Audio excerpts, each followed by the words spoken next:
armed officers at the door. Police? She opened the door. In the instant Cora absorbed their grave faces, half in shadow under the porch light, she was pricked by a twinge of unease. Something was wrong. Not the kind of wrong that accompanies a late-night visit by the police, but something darker. She had no time to ponder it.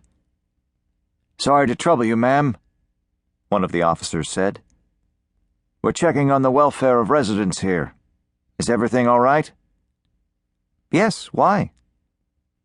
"Can you tell us how many people are in your home tonight?" "Just me and my daughter. Why?" As one of the officers took notes, 1,000 points of concern flashed across Cora's mind. She glanced to the street for a patrol car, finding a late-model sedan. She didn't think the two men were with the county or the volunteer posse. She scanned their uniforms for a shoulder patch and found one. But since she really never encountered police, she was not sure if the officers were from Mesa, Tempe, Chandler, or Gilbert. "I'm sorry," Cora said. "Who are you with?" "We're with the task force," the first officer said. "Ma'am, are there any firearms in your residence?" "No. I hate guns. What task force? What's this about?" "Earlier tonight, an inmate escaped custody, a convicted murderer. He was sighted in this area of the community." "Oh, my God." "I'm afraid there's a bit more to this. May we come in?" "Yes, of course." Cora let the two men enter her home. Inside, the officers looked around Cora's living room. "Where's your daughter located at this time?" the first officer asked. "Down the hall, in her bedroom. She's asleep." The officer nodded to his partner. "We'll check on her welfare." "But she's fine." Cora watched the second officer quietly enter Tilly's room, while the first officer spoke to her. "It's routine," he said, indicating the kitchen. "Let's go there and I'll explain." The first officer went directly to the sink over the kitchen window that looked out to Cora's backyard. He pulled a pocket telescope from his utility belt, clenched one eye and gazed through it. "The suspect is in the house directly behind yours, one row back." "I don't understand."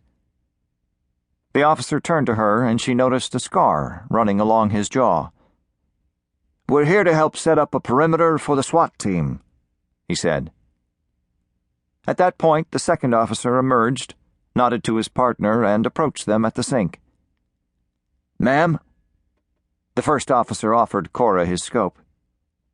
"Take a look. It's the house with the pool lights." She was apprehensive. "Go ahead." Her kitchen seemed to be closing in on her as the two officers now stood near.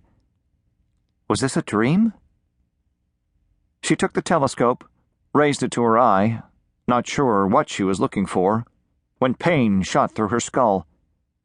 Her hair strained her scalp, pulled by some force. Duct tape peeled. Cora's mouth was sealed before she could cry out. The invaders moved her swiftly and silently to a kitchen chair, taping her ankles, her wrists, and her chest to it. Terrified, Cora looked down the hall. The first man drew his face to Cora's. "Your daughter is fine. Look at me." Cora tried to talk. "Are you going to cooperate so we can get through this quickly?" Cora nodded. "We do not want to hurt you or your daughter, understand?" Cora nodded. "If you resist, we will kill your daughter in front of you." Cora sobbed against the tape. "Do you understand?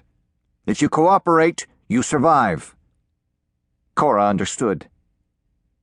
"We know you work for Lyle Galviera at Quick Draw Courier." Cora nodded. "I'm going to remove the tape and we'll talk. If you scream, if you refuse to cooperate, or if you lie, you and your daughter will die. Do you understand?" Cora nodded, and the second man yanked the tape from Cora's mouth. She gasped, swallowed, and listened to the first man.